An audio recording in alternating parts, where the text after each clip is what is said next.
ഈ ഒരു നാടൻ കറി നിങ്ങൾ ഒരിക്കലെങ്കിലും കഴിച്ചിട്ടുണ്ടോ? കഴിച്ചിട്ടുണ്ടെങ്കിൽ അതിൻ്റെ രുചി ഒരിക്കലും മറക്കില്ല. ചോറിൻ്റെ കൂടെ ഈ ഒരു കറി ഉണ്ടെങ്കിൽ വേറെ ഒന്നും തന്നെ വേണമെന്നില്ല. നമ്മളെ പണ്ട് തൊട്ടേയുള്ള താരമായിട്ടുള്ളൊരു കറിയാണ് നമ്മുടെ ചക്കക്കുരു മുരിങ്ങയിലയും കറി.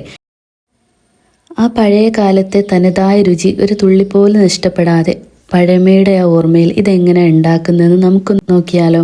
അപ്പോൾ ഞാൻ ആദ്യം തന്നെ ഒരു കുക്കറിൽ കുറച്ച് പരിപ്പ് കഴുകിയിടുന്നുണ്ട് കേട്ടോ. ഇത് പെട്ടെന്ന് വേവുന്ന പരിപ്പാണ്, മൈസൂർ പരിപ്പ്. ഏത് പരിപ്പായാലും എടുത്താൽ മതി. ഇനി ഇതിലേക്ക് നല്ല വൃത്തിയാക്കി വെച്ചിട്ടുള്ള ചക്കക്കുരു ഇട്ട് കൊടുത്തിട്ടുണ്ട്. ഞാൻ തൊലിയൊക്കെ കളഞ്ഞ് വൃത്തിയാക്കി വെച്ചിട്ടുണ്ടായിരുന്നേ.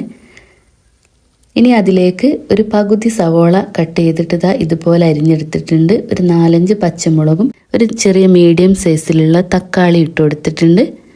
ഇനി ഒരു 1/4 ടീസ്പൂൺ മഞ്ഞൾപ്പൊടി ഇട്ട് കൊടുത്തിട്ടുണ്ട്.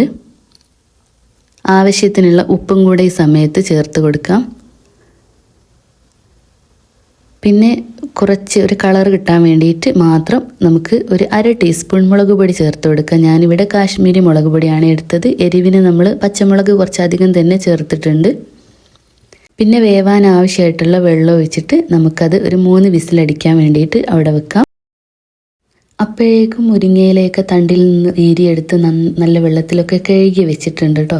ഇനി നമുക്കിതിലേക്ക് ഒരു അരപ്പും തയ്യാറാക്കണം. കുറച്ച് തേങ്ങയും അതുപോലെ ചെറിയുള്ളിയും എടുത്ത് വെച്ചിട്ടുണ്ട്. നല്ല വെണ്ണ പോലെ അരച്ചെടുക്കണം. അപ്പോൾ അതാ ഒരു 3 വിസിലടിച്ച് ഞാൻ ഓഫാക്കി നോക്കിയപ്പോൾ നമ്മൾ ചക്കക്കുരും പരിപ്പും നന്നായിട്ട് വെന്ത് വന്നിട്ടുണ്ട്. ഇനി ഇതൊന്ന് ഉടച്ചെടുക്കണം.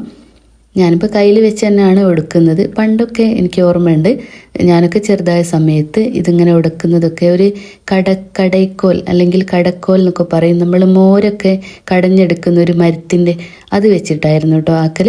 ഇപ്പം അതൊന്നും കാണാൻ തന്നെ ഇല്ല. അപ്പം ഞാൻ കയ്യിലുകൊണ്ട് നന്നായിട്ട് ഉടച്ചെടുത്തിട്ടുണ്ട്. അതിന് ശേഷം കഴുകി വെച്ചിട്ടുണ്ടായിരുന്ന മുരിങ്ങയില മുഴുവനായിട്ട് അതിലേക്ക് ഇട്ട് കൊടുത്തിട്ടുണ്ട്. മുരിങ്ങയില ഒരുപാടുണ്ട് എന്ന് നമുക്ക് തോന്നും, പക്ഷേ ഇതൊന്ന് തിളച്ച് വരുമ്പോഴേക്കും അത് താളിപ്പോട്ടോ, കുറച്ചാവും. മുരിങ്ങയിലയുടെ ഗുണങ്ങളെക്കുറിച്ച് ഞാൻ പിന്നെ നിങ്ങളോട് പറഞ്ഞു തരേണ്ട ആവശ്യമൊന്നുമില്ലല്ലോ. പോഷകങ്ങളുടെ ഒരു കലവറ തന്നെയാണ് കേട്ടോ ഈ മുരിങ്ങയില. ഇരുമ്പ്, കാൽസ്യം, വിറ്റാമിൻ എ, സി എന്നിവയൊക്കെ ധാരാളം ഇതിലടങ്ങിയിട്ടുണ്ട്. അതുകൊണ്ട് തന്നെ ശരീരത്തിന് നല്ല ഊർജവും പ്രതിരോധ ശേഷിയും ഒക്കെ നൽകാൻ ഇത് വളരെ ഹെൽപ്പാവും. അതുപോലെ തന്നെ കണ്ണിന് കാഴ്ച ശക്തിക്കും കുട്ടികൾക്കൊക്കെ എല്ലിനും പല്ലിനും ഒക്കെ നല്ലതാണ്. അപ്പം ഒരു ഹെൽത്തി ആയിട്ടുള്ള കറിയും കൂടിയാണ് ഇത്. ആദ്യമായിട്ടാണ് നിങ്ങൾ എൻ്റെ ചാനൽ കാണുന്നതെങ്കിൽ സബ്സ്ക്രൈബ് ചെയ്ത് സപ്പോർട്ട് ചെയ്യണേ. നിങ്ങളല്ലാതെ പിന്നെ നമ്മൾ ആര് സപ്പോർട്ട് ചെയ്യാൻ. അപ്പോൾ നമ്മളെ കറിയൊക്കെ ഇവിടെ റെഡി ആയിക്കൊണ്ടിരിക്കുകയാണ്. മുരിങ്ങയില അതിലിട്ട് ഒന്ന് തിളച്ചാൽ മാത്രം മതി, വെന്ത് പോവരുത് കേട്ടോ. അധികം വെന്താൽ അതിൻ്റെ പോഷക ഗുണങ്ങളൊക്കെ നഷ്ടപ്പെടും. ജസ്റ്റ് ഒന്ന് ചൂടായാൽ മാത്രം മതി. അപ്പോഴേക്കും നമ്മൾ അരച്ച് വെച്ചിട്ടുണ്ടായിരുന്ന തേങ്ങ അതിലേക്ക് അങ്ങ് ഒഴിച്ചു കൊടുക്കുക. എന്നിട്ട് ഇതുപോലെ നന്നായിട്ട് മിക്സ് ചെയ്തെടുക്കുക. ഇത് ഓവറായിട്ട് വെള്ളം ഒഴിച്ചിട്ട് ലൂസാക്കാൻ പാടില്ല. ഒരു കുറുകിയ കറിയാണ് കേട്ടോ ഇത്.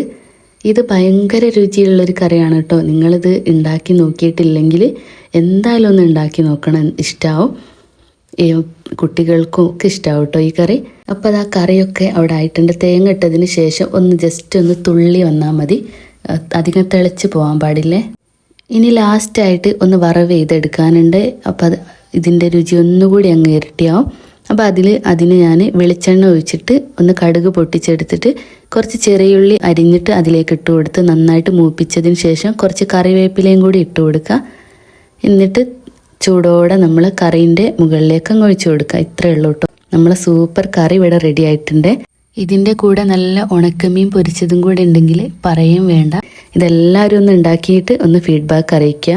ഇഷ്ടമായിട്ടുണ്ടെങ്കിൽ ലൈക്ക് ചെയ്യാനും കമൻറ്റ് ചെയ്യാനും ഒന്നും മറക്കരുത്. ചാനൽ സബ്സ്ക്രൈബ് ചെയ്ത് ഒന്ന് സപ്പോർട്ട് ചെയ്യാനും മറക്കരുത്.